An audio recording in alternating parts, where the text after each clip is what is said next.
Qué bueno poder estar acá, día domingo, ya 11 de febrero. Sigámonos cuidando, ¿verdad? Y sigamos orando por nuestros hermanos que están pasando algún tiempo de enfermedad. Esto anda pegando bien fuerte, ¿verdad? Así que sigámonos cuidando y guardando esto de la gripe, de la tos y de todo lo que implica. Y en lo personal voy saliendo, así que gracias a Dios que ya voy saliendo de esto. Por si me llega a dar aquí un ataque, no vaya a pensar que es el Espíritu Santo, es la tos que traigo todavía. Así que vamos a hablar poquito, y si tengo un dulcecito en la boca es por eso. Abra conmigo su Biblia en 1 Corintios capítulo 6, vamos a regresar hoy otra vez a retomar estos estudios después del tema de la familia. Vamos ahora con esta serie de estudio en 1 Corintios capítulo 6. Vamos a leer nada más 3 versículos del 9 al 11. 1 Corintios 6 del 9 al 11. Y así como ahorita andamos todos gripientos, ¿verdad? Todos con tos, hay un antídoto para eso.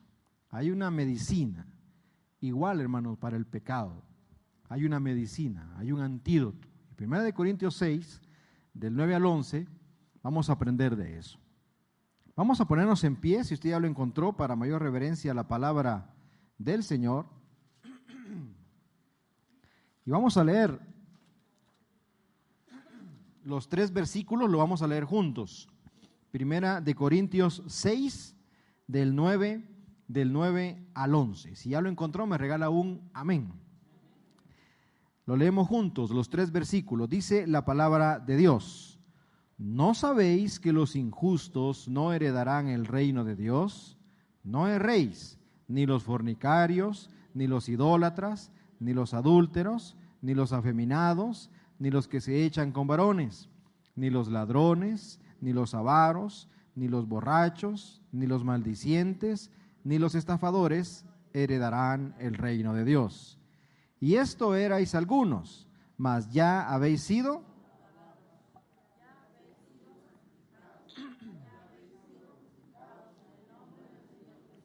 y por el Espíritu de nuestro Dios. Vamos a orar. Querido Dios, te damos gracias por tu palabra, Señor, el día de hoy. Gracias porque nos permites estudiar, Señor, tu palabra de manera libre. Queremos dejar en tus manos nuestra mente, nuestro corazón. Queremos dejar en tus manos este tiempo, Señor. Que tú nos hables a través del mensaje que traes para nosotros. Y que todo lo que se hable, Señor, sea para honra y gloria tuya. Perdona nuestras ofensas, perdona nuestras faltas. Y que este tiempo, Señor, sea un tiempo de edificación. Edificación para que podamos entender, Señor, el mensaje que nos predica de un antídoto en contra del pecado que hay en nosotros. Perdónanos, Señor, y ayúdanos a recibir este mensaje con gozo a nuestras vidas.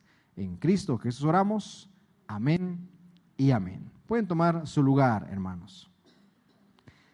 Este pasaje del libro de 1 Corintios nos vuelve a encauzar en la lista de enseñanzas que ha traído en estos últimos capítulos,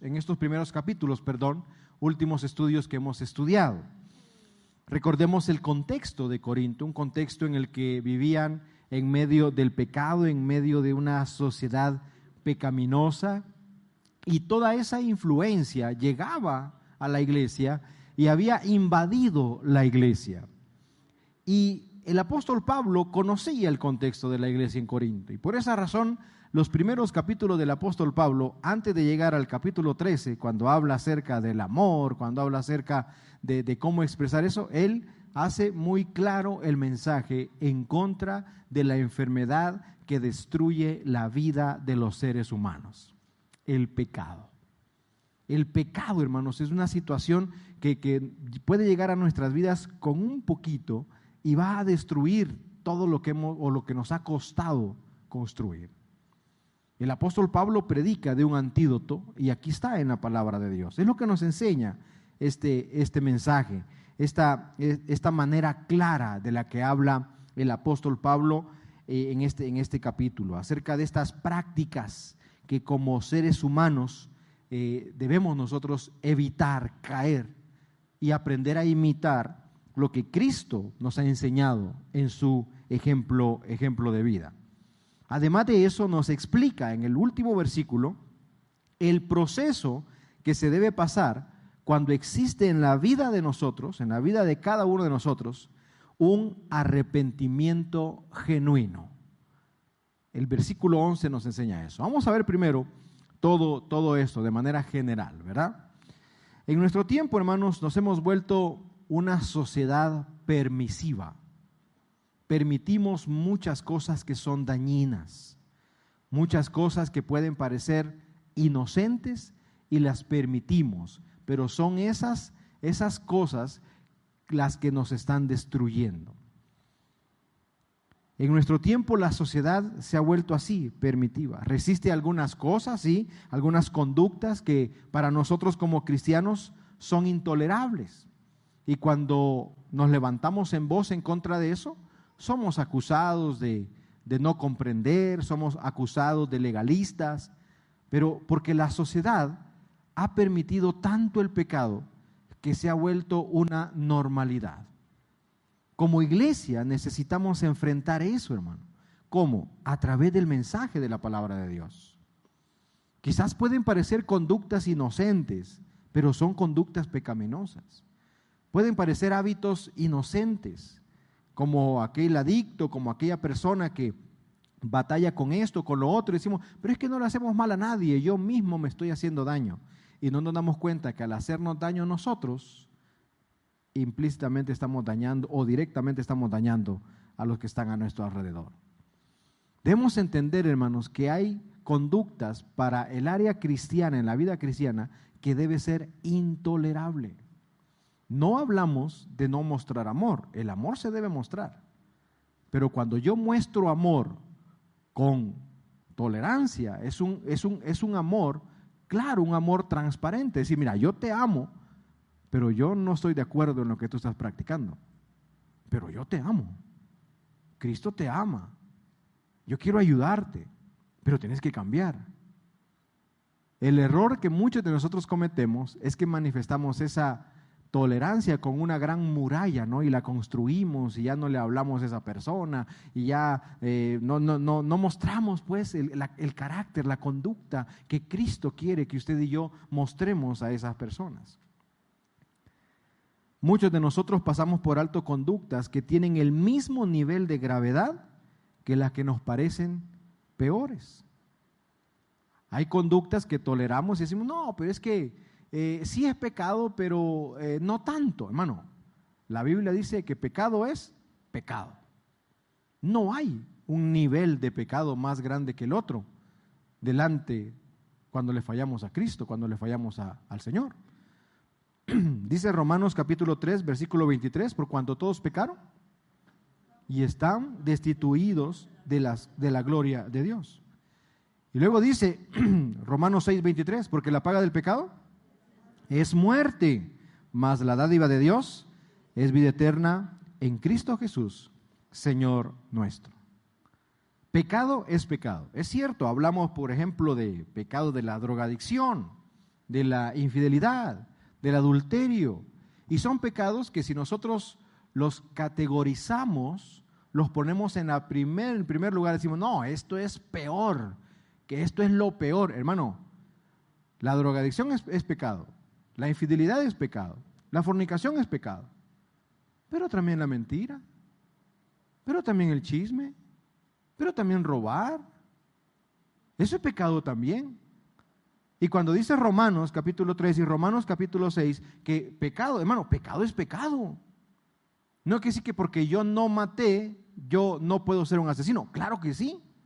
Porque el Señor Jesucristo mostró un nivel, un estándar de moralidad más alto, que le dijo a los que le estaba enseñando y a nosotros también, no tienes que hacer eso, con que lo pienses, ya eres como ellos.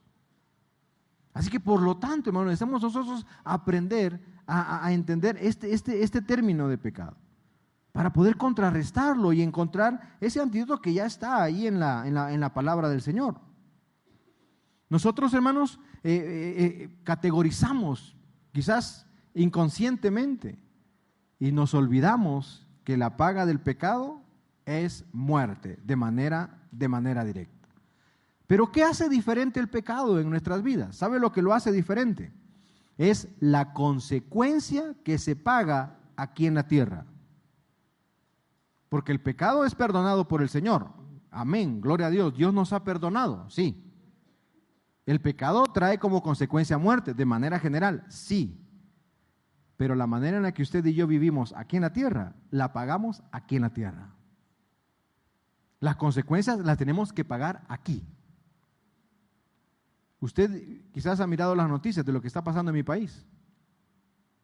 Hermano, y están agarrando a pandilleros, y usted ve a los señores canosos, que dice, este es un alto terrorista que se hacía pasar por pastor en una iglesia cristiana y que por años ha sido buscado por la ley.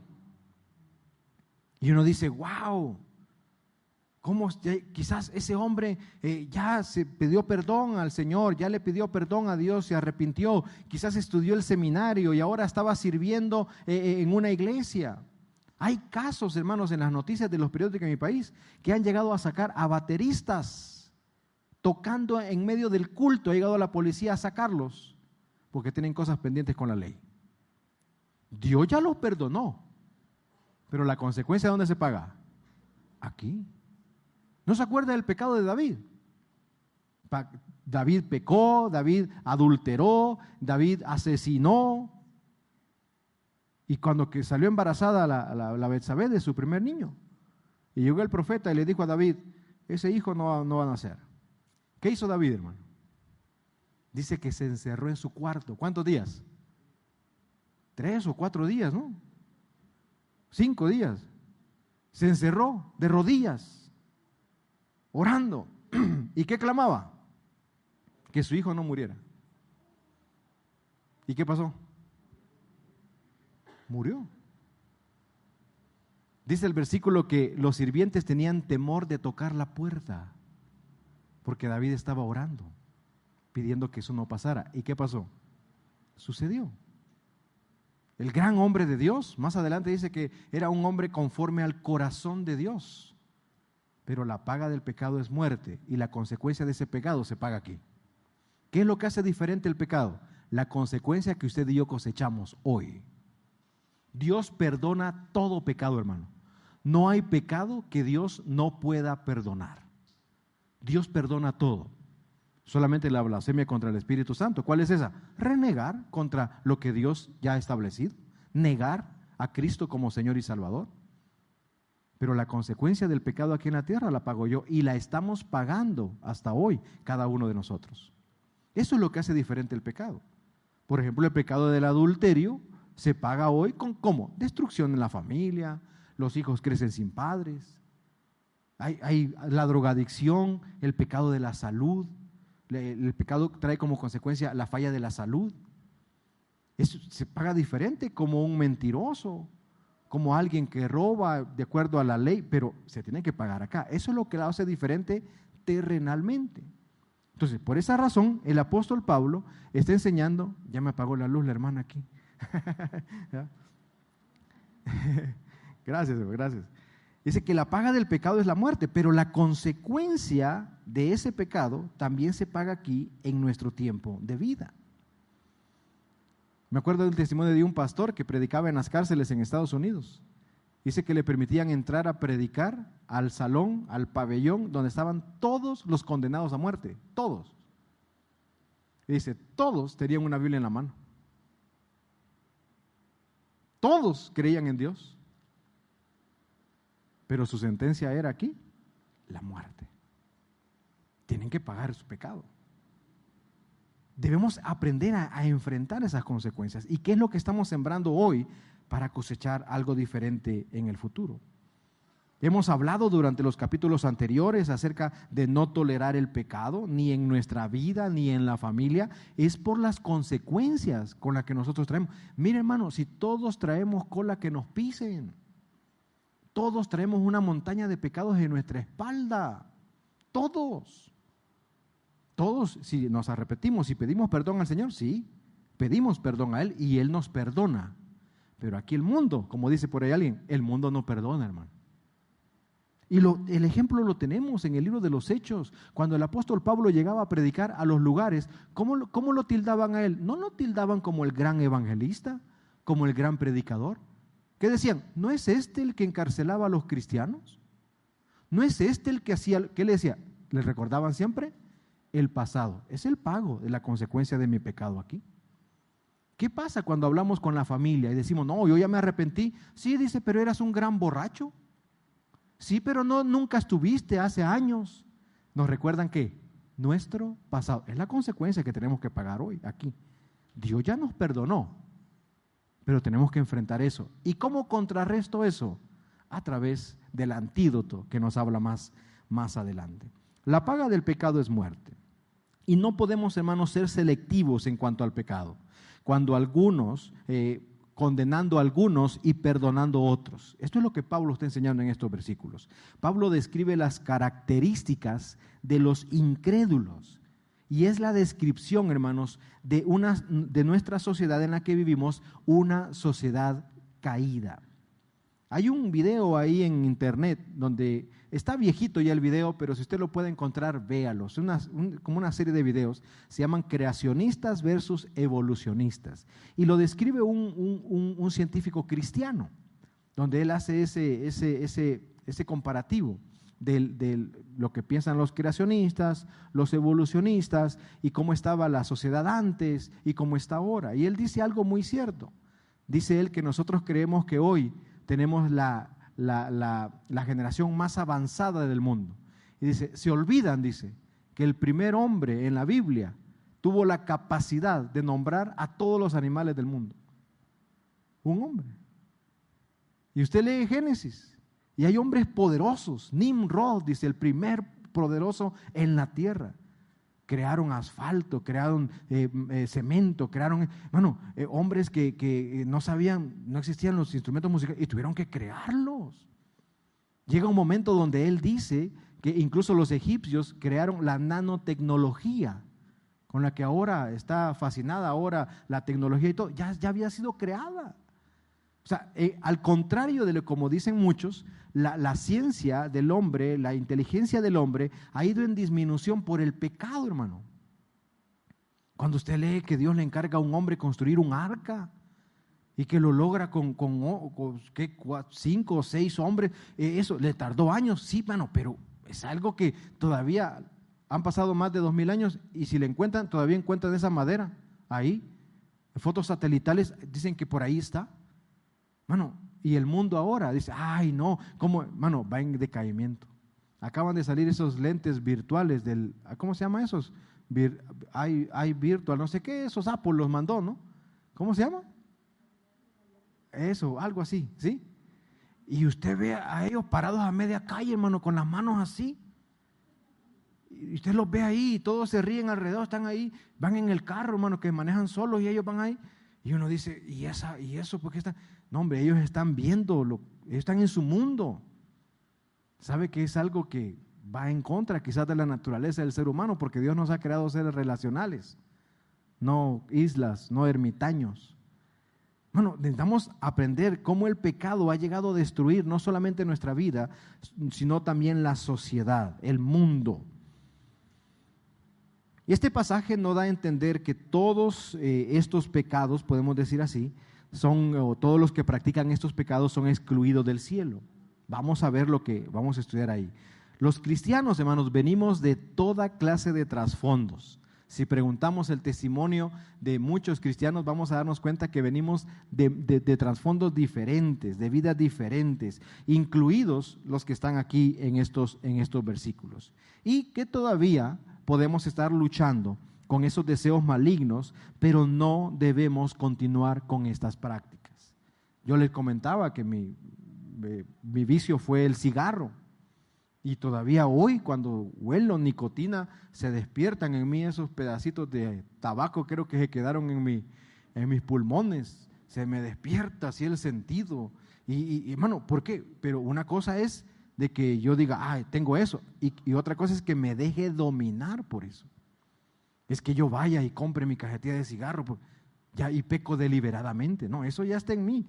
Pero debo aprender a dominar. Por eso dice Mi esposa ahí pone versículos ahí en el vidrio ahí de la casa y dice que ya no somos esclavos del pecado. Dios nos ha hecho libres. Eso es lo que nos está dando a entender estos versículos. El versículo 11 dice, fíjese, va a aparecer ahí en la pantalla. Dice, algunos de ustedes antes eran así, pero, ¿qué dice?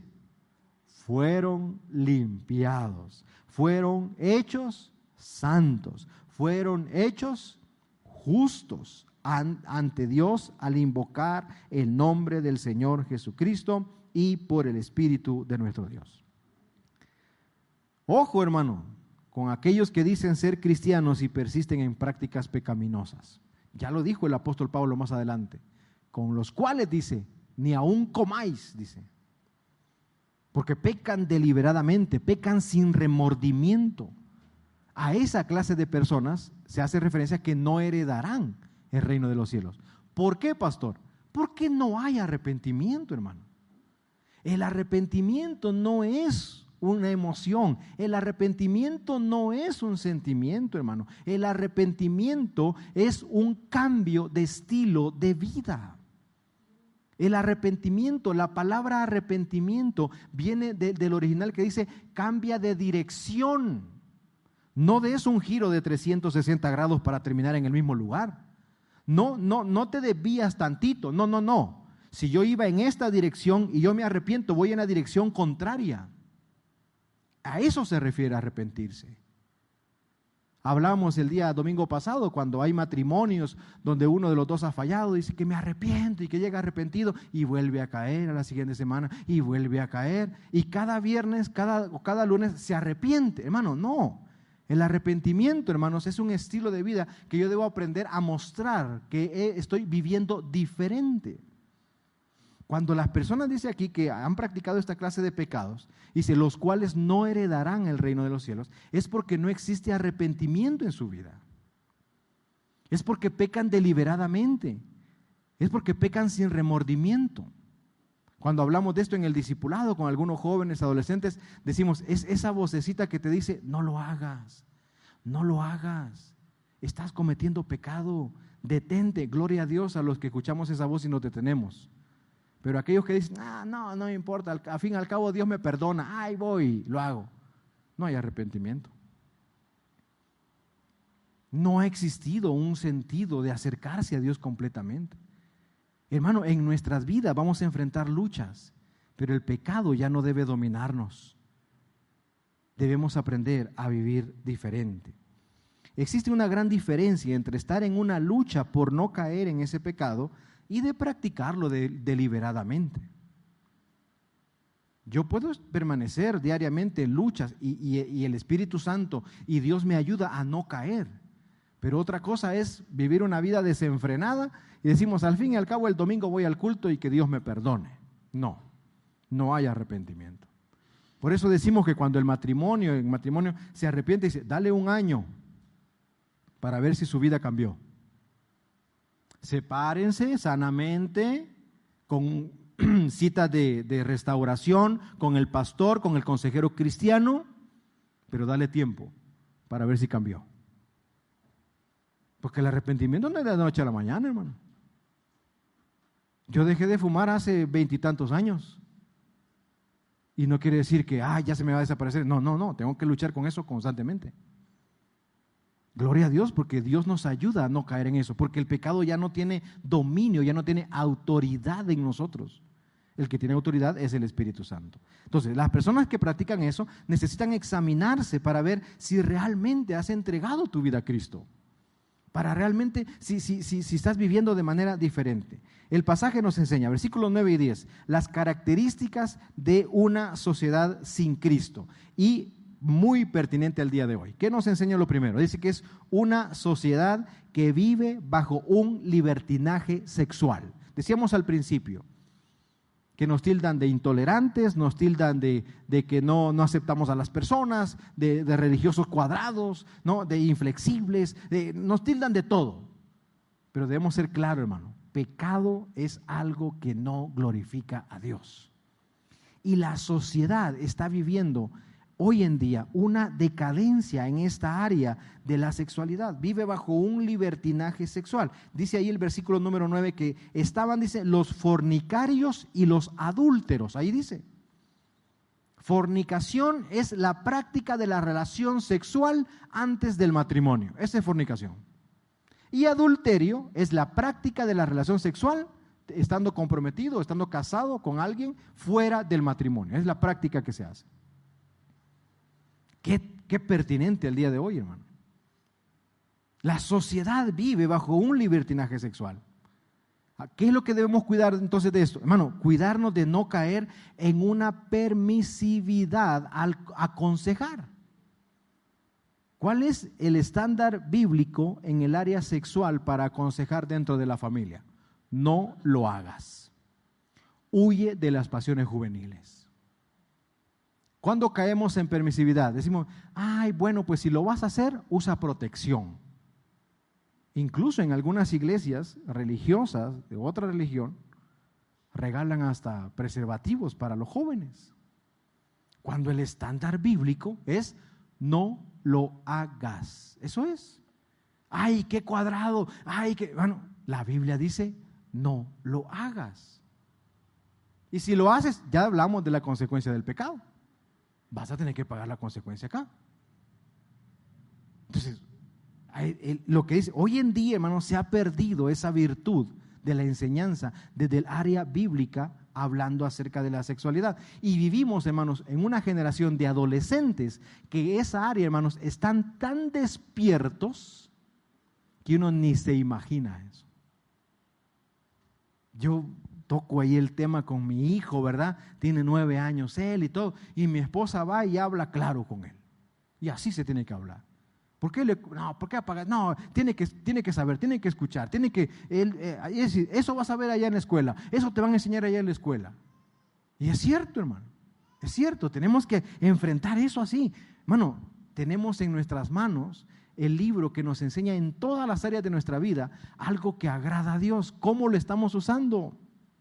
No seamos permisivos al aconsejar, seamos bíblicos al hacerlo. Apeguémonos a esto, hermano. Ay, pastores, qué difícil, porque nadie es perfecto y nadie puede sujetarse a eso.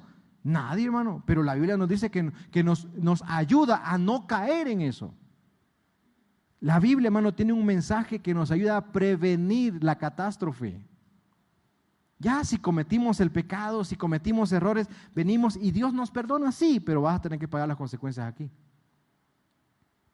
Necesitamos entender el concepto general del mensaje bíblico. Aunque todo lo demás lo están haciendo, aunque la sociedad diga que es normal, para nosotros, hermanos, lo primero que debemos buscar es honrar a Dios. Es honrar al Señor. Yo le aconsejo a los novios, a las parejas, ¿no? Cuidado con eso. Yo se lo digo, es mi responsabilidad decírtelo. Ya si ustedes lo cometen, pero se lo dijimos. Y es mi responsabilidad decirle a mi hijo. Ya si él lo comete, ya es decisión de él. Ya él va a tener edad para poder decidir de esa manera. Y si él comete ese pecado, va a tener que lidiar con la consecuencia de ese pecado. Pero tenemos que ser firmes en eso. Porque el pecado, hermano, llega a destruir. El pecado llega a derribar.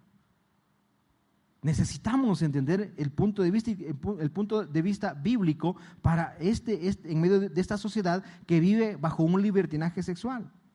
Nos hemos olvidado, hermanos, que se debe honrar a Dios en todo, incluso en la intimidad. Un consejo, nuestros consejeros de noviazgo en el seminario, ustedes los conocen.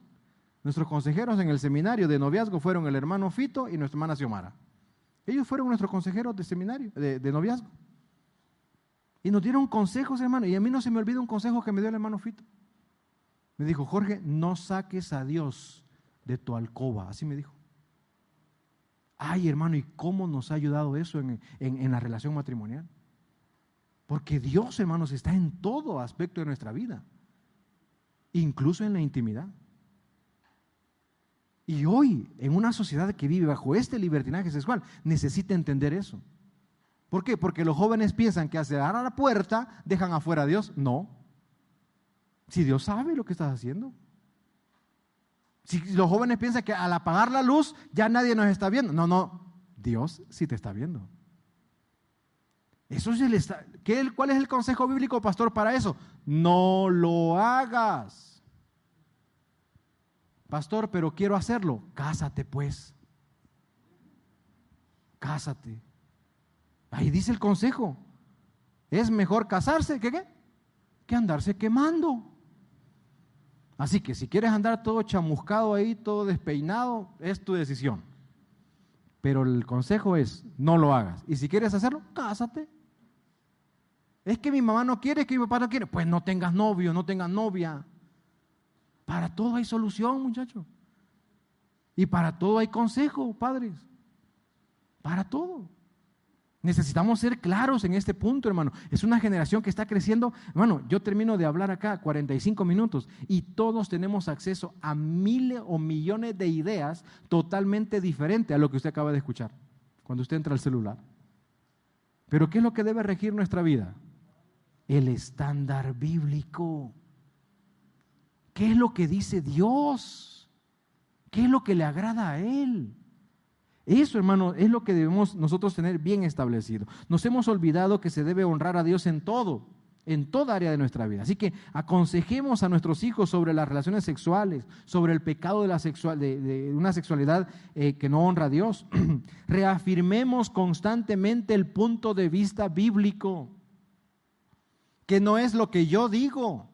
Porque si yo digo, es que yo digo, me puede decir mi hijo, me puede decir mi hermano, pero es que tú cometiste errores, pero es que sí, pero la Biblia dice que no lo debes hacer.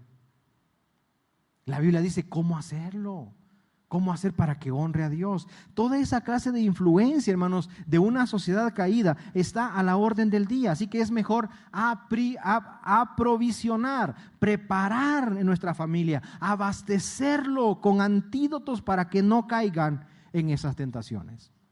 Otra característica de la sociedad que describe 1 Corintios 6, de 9 al 11, es una sociedad que vive bajo la idolatría. Alguien dijo que un ídolo no comienza siendo un dios, sino solamente un símbolo de un dios. Pero el ser humano neciamente comienza a darle culto al ídolo en lugar de al Dios a quien representa. Esto, hermano, se aplica a toda clase de idolatría. No estamos hablando de imágenes, no estamos acusando a la religión tradicional, no, estamos hablando de toda clase de idolatría. Y en Corinto, la idolatría y la inmoralidad iban de la mano. Hablábamos allá cuando hablamos de la introducción a Corinto que había un templo donde se adoraba a Afrodita, la diosa del amor, y habían sacerdotisas ahí paganas que se prostituían, diciendo ellas que eran en santidad. Entonces, la idolatría con la inmoralidad sexual iban de la mano. Había un término para todas los ciudadanos, las naciones que estaban alrededor, que decían hay que corintiarizar. Era algo que comportarse como uno de Corinto, de vivir deliberadamente en el pecado. Era un puerto, imagínense todo lo que se vivía ahí. Entonces la idolatría y la inmoralidad iban de la mano. Pero ¿cuál es la clave para entender la idolatría? El primer mandamiento, Éxodo 23, ¿qué dice?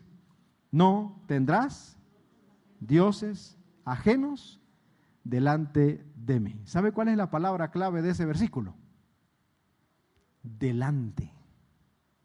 Esa es la palabra clave. La palabra clave en ese versículo es delante. ¿Por qué? Porque lo que está delante de Dios o lo que está entre Dios y mí es lo que es una idolatría.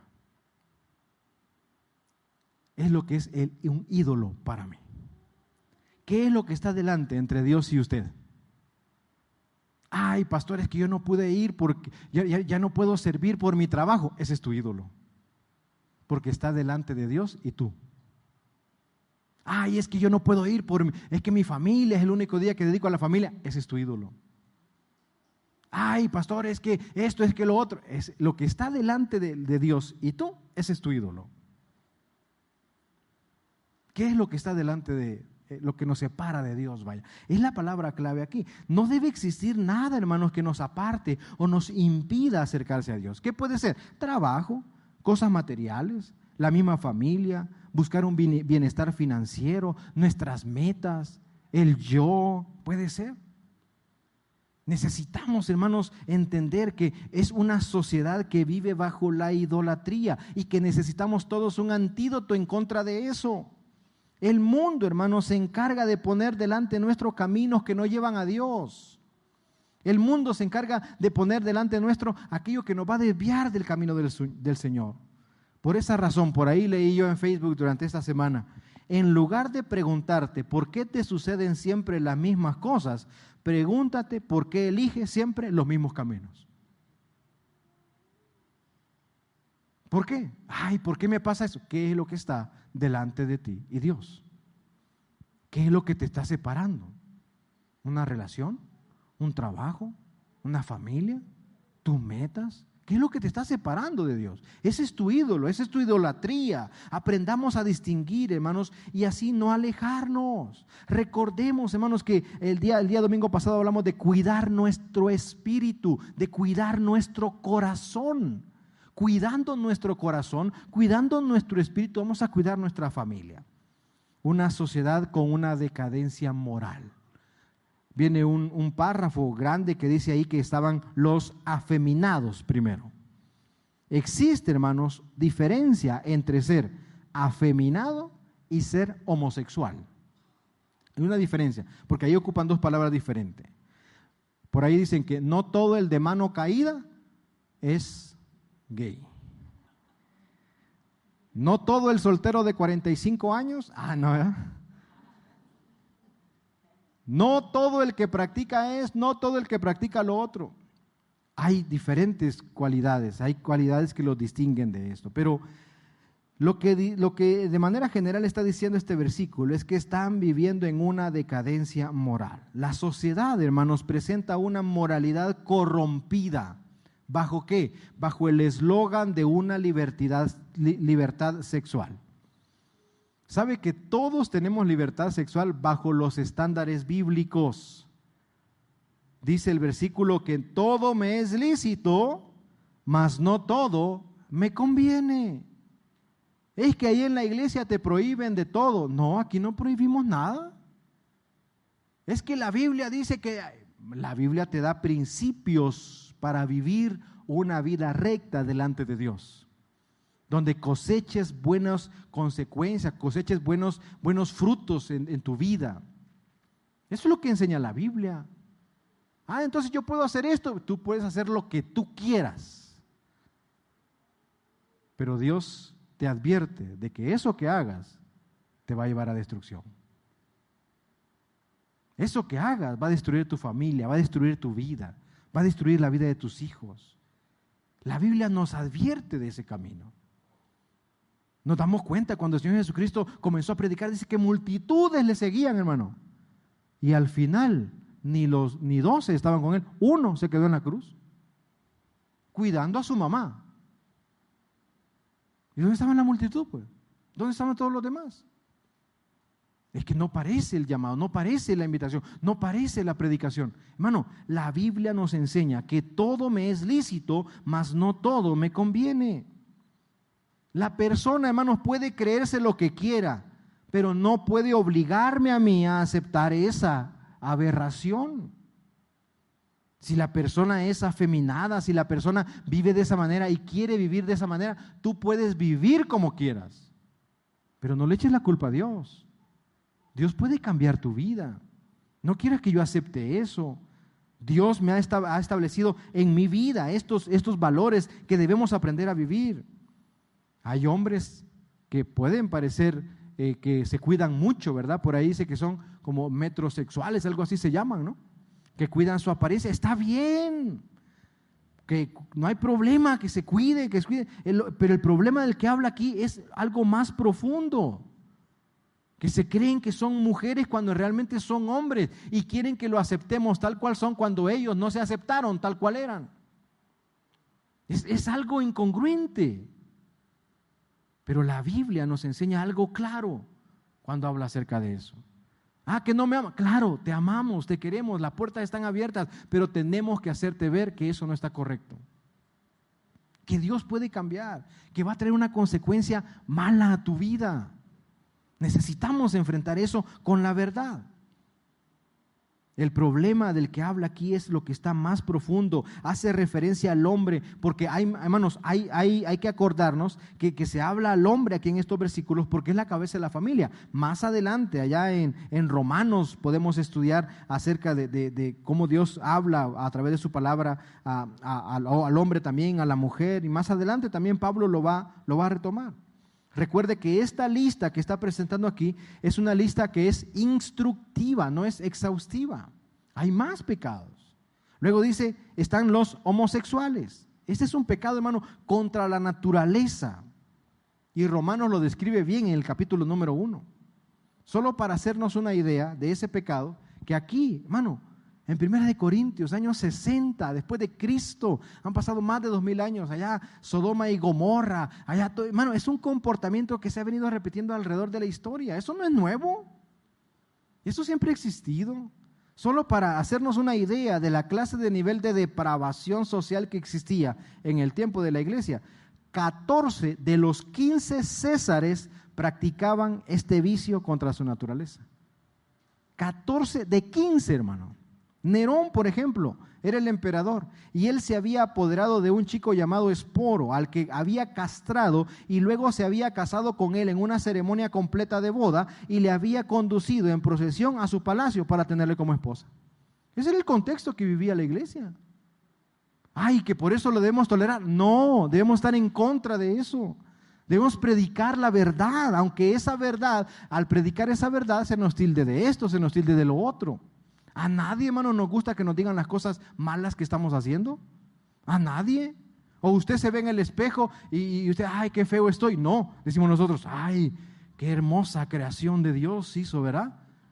Y le preguntamos a la esposa y cuando nos dicen nuestros defectos nos enojamos. A nadie nos gusta, hermano. Por esa razón es importante tener bien en claro eso. El homosexualismo no es algo nuevo. Es algo que siempre ha existido y que siempre existirá. Pero la historia, hermanos, también nos dice que el cristianismo ha sobrevivido frente a esta lucha en contra de este pecado. Y que hay hombres que Dios los ha rescatado de esa área. Y hay mujeres que Dios los ha cambiado de ser lesbianas. El cristianismo ha permanecido firme en medio de estas luchas. ¿Por qué? Porque la palabra de Dios es poderosa, hermano, y cambia vidas. La sociedad es una sociedad en una depravación moral. La sociedad no quiere esforzarse por lo mejor, hermano. Por ahí dicen que nos tocó nacer en un tiempo donde ya no encontramos terrenos baratos, donde requiere más esfuerzo, ¿verdad? Usted escucha las historias de los tíos, de los abuelos y que tienen 2, 3, 4 terrenos y le dejaron a sus hijos y uno dice, ¿y uno? ¿Y qué? ¿Verdad? Nomás la tierra que traen los zapatos uno, hermano. No, nos tocó, ¿pero qué requiere eso? Un esfuerzo extra. ¿Cuál es el problema? Que la generación hoy no se quiere esforzar. Están viviendo en una etapa de sedentarismo. Y ahí este grupo donde dice, habla de los ladrones, de los avaros, de los borrachos, de los maldicientes, entran en eso. Describe, hermanos, al que se esfuerza por conseguir más y apoderarse de lo que no le corresponde. Esto es lo que está describiendo una sociedad en total caída, hermano. ¿Qué trae todo eso? ¿Qué trae todo eso? Trae cárcel, trae hospital, trae cementerio, trae familias divididas, trae hijos creciendo sin una figura paterna o materna. ¿Qué trae todo eso? Trae destrucción y el pecado no te va a soltar hasta verte destruido. El pecado no te va a soltar hasta destruirte, porque la paga del pecado es muerte. Pero hay un antídoto. Pero hay una solución y esa solución es el poder del evangelio en nuestras vidas. Dice el versículo 11, y eso es lo que erais algunos de vosotros. Gloria a Dios, éramos. Pasado, de ahí nos rescató Dios, hermanos. Hoy somos diferentes y estamos mostrando que sí se puede vivir diferente. Ese es el antídoto, esa es la solución, esa es la respuesta a una sociedad caída. Fallamos todos, pero hay un antídoto. Es el Evangelio que te llama al arrepentimiento, a postrarte delante de Dios, a cambiar tu vida, a dejarte transformar por el Señor y mostrar el poder de Dios en su corazón. La demostración, hermanos, del cristianismo está en su poder para tomar la escoria de la humanidad y convertirla en seres humanos regenerados, para tomar gente que había perdido totalmente la vergüenza y hacerlos hijos de Dios. Estuvimos en el anexo el día viernes, ahí compartíamos una foto. Y usted escucha cada testimonio, hermano. Si usted no ha ido, o nunca ha ido, hace mucho fue, le invitamos para que vaya con nosotros. Vamos a ir el 8 de marzo, ¿verdad, hermana? El 8 de marzo vamos a ir otra vez al anexo. Y uno dice, híjole, de repente uno juzga por la apariencia, pero usted escucha lo que esos hombres han vivido. Y usted dice, híjole. Y antes de que me dieran el tiempo a mí, pasó un psicólogo. Y comenzó a hablar del niño interior, que busques al niño interior. Hay cosas de psicología, yo respeto eso, sí, se entiende, ¿no? Yo no sé si, yo lo sentí como un ataque para mí. Pero dijo, la iglesia no te va a cambiar, dijo. Yo dije, ¿verdad? Ya me iba a parar yo. Pero entendí, yo dije, es cierto, la iglesia no cambia. El que cambia es Dios, es la palabra. Y cuando pasé yo dije, yo estoy aquí por dos cosas. Porque Dios puede cambiar tu vida. Y Dios toma lo más vil del mundo para avergonzar a lo sabio. Y eso es lo que somos nosotros, hermano. Porque hemos alcanzado el antídoto. ¿Dónde estaríamos si Dios no nos hubiera rescatado? ¿Dónde estaríamos hoy, hermano? En Puerto, porque el mar está más cerca, dicen. 3 horas tenemos. Hace más calor, dicen. ¿Dónde estaríamos si no hubiéramos alcanzado ese antídoto? Gloria a Dios, hermanos, porque estamos aquí el día de hoy, porque Dios nos ha rescatado. En Corinto, hermanos, había esto y en todo el mundo lo hay. Pero también en Corinto y aquí y en todo el mundo hay personas que somos pruebas del poder recreador de Cristo. Ese es el antídoto.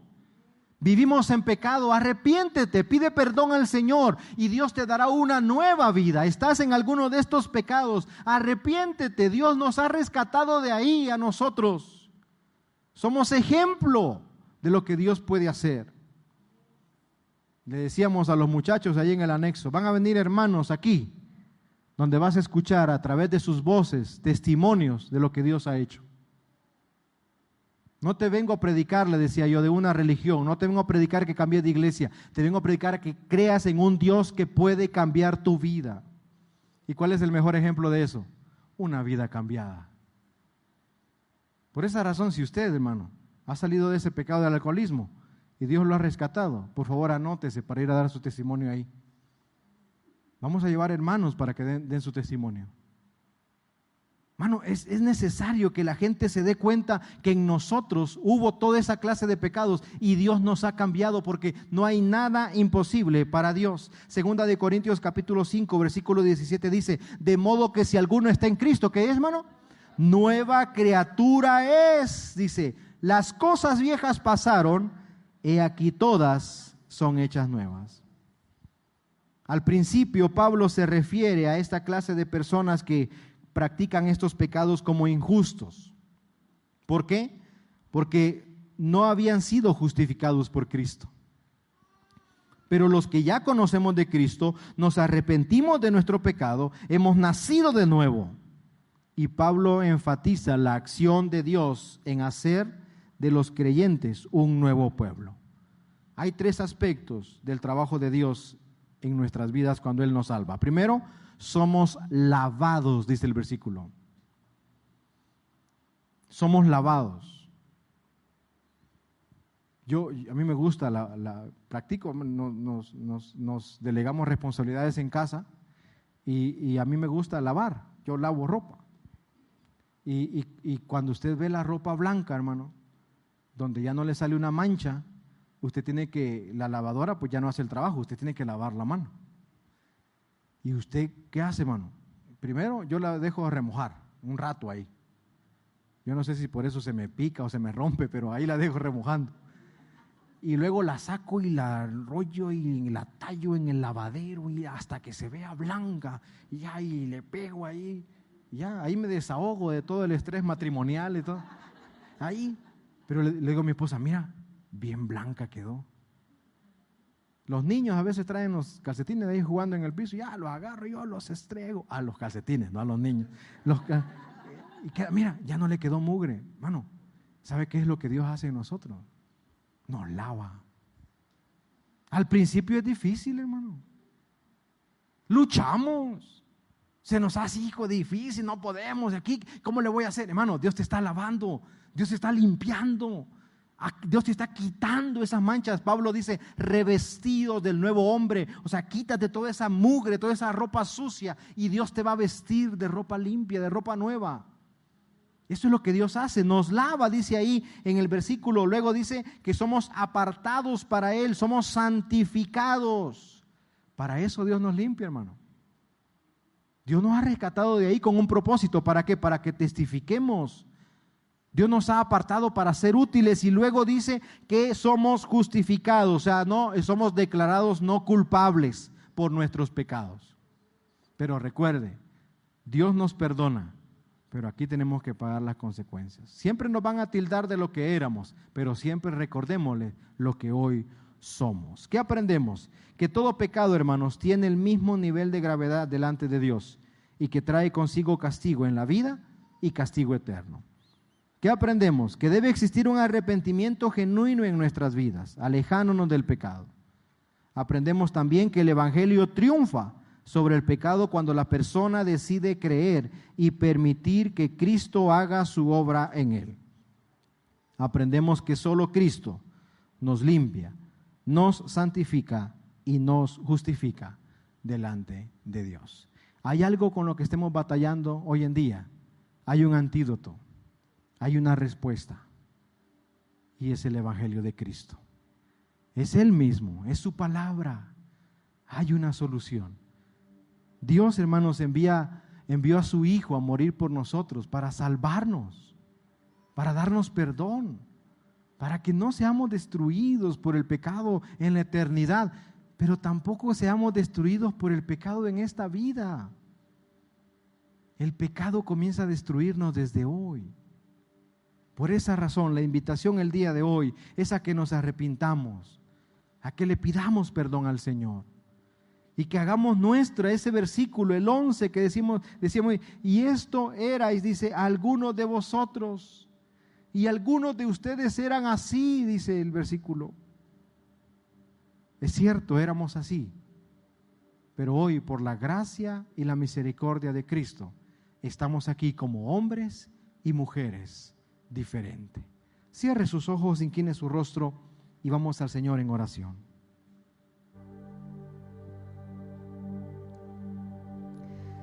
Gracias, Señor, por este tiempo. Gracias, Señor, por tu palabra. Gracias, Señor, por esta clase de temas que sabemos, Señor, que son de mucha ayuda, Dios, y muy pertinentes al día de hoy.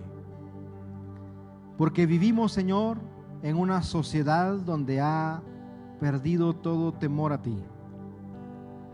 Existe una decadencia moral, un libertinaje sexual. Existe un sentir, Señor, lejos de lo que te agrada a ti. Pero hay un pueblo que hemos sido llamados a honrarte, Señor. Y por esa razón estamos aquí el día de hoy. Que tú nos has rescatado de esa sociedad, Señor, y nos has traído para lavarnos, para santificarnos y para justificarnos delante de ti. Hay un antídoto, hay una respuesta, hay una solución al pecado con el que hemos batallado siempre. Yo no sé con qué clase de pecado usted ha batallado, está batallando el día de hoy. Pero la Biblia dice que hay una respuesta y hay un antídoto para eso. Y es Cristo en su vida. Yo no sé si usted sigue creyendo que el pecado lo domina o el pecado tiene autoridad sobre usted, pero hay una respuesta para eso hoy. Y es Cristo en su vida. Es su evangelio. La Biblia nos enseña que cuando nosotros nos arrepentimos, confesamos nuestros pecados, dice que el Señor es Señor de nuestras vidas. Dice que tenemos la mente de Cristo. Dice que su Espíritu Santo habita en nosotros y nos ayuda a ser como Él. Yo quiero invitarlo el día de hoy a que entregue esa área de su vida. Ahí donde usted está. Solo usted y Dios conoce ese pecado. Dígale: Señor, ya no puedo más. Siento que esto me domina. Lo que quiero hacer no lo hago, y lo que no quiero hacer, eso es lo que termino haciendo. Hoy he entendido, Señor, que hay un antídoto para eso. Hay una solución. Y por esa razón me arrepiento delante de ti, Señor. Confieso mi pecado, Señor. Perdóname. Entrego mi vida en tus manos. Cámbiame, Señor. Hazme nacer de nuevo, transfórmame. Señor, que tenga la mente tuya, Dios. Que esos pensamientos que llegan a mí se vayan y que llene mi mente de tu palabra. Que en mi vida habite tu Espíritu, Señor. Transfórmame, Dios. Hazme una nueva criatura delante de ti. Si usted está haciendo esa oración el día de hoy, yo quiero decirle que Dios ha escuchado su oración y Dios lo transformará. Tómese de su mano. Hoy ha nacido de nuevo usted. Viva diferente. Siga al Señor. Sea constante. Y Dios terminará esa obra que ha iniciado en usted. Gracias, Señor, por tu palabra el día de hoy. Gracias, Señor, porque sabemos que has hablado a nuestro corazón. Perdónanos, Señor, y ayúdanos a seguir adelante, tomado de tu mano. Que seamos ejemplo, que seamos testimonio, que seamos luz para aquellos que no te conocen, Señor. Y que todo lo que hagamos sea para honra y gloria tuya. En Cristo Jesús oramos. Amén y amén. Que el Señor les bendiga, hermanos. Muchas gracias por su tiempo.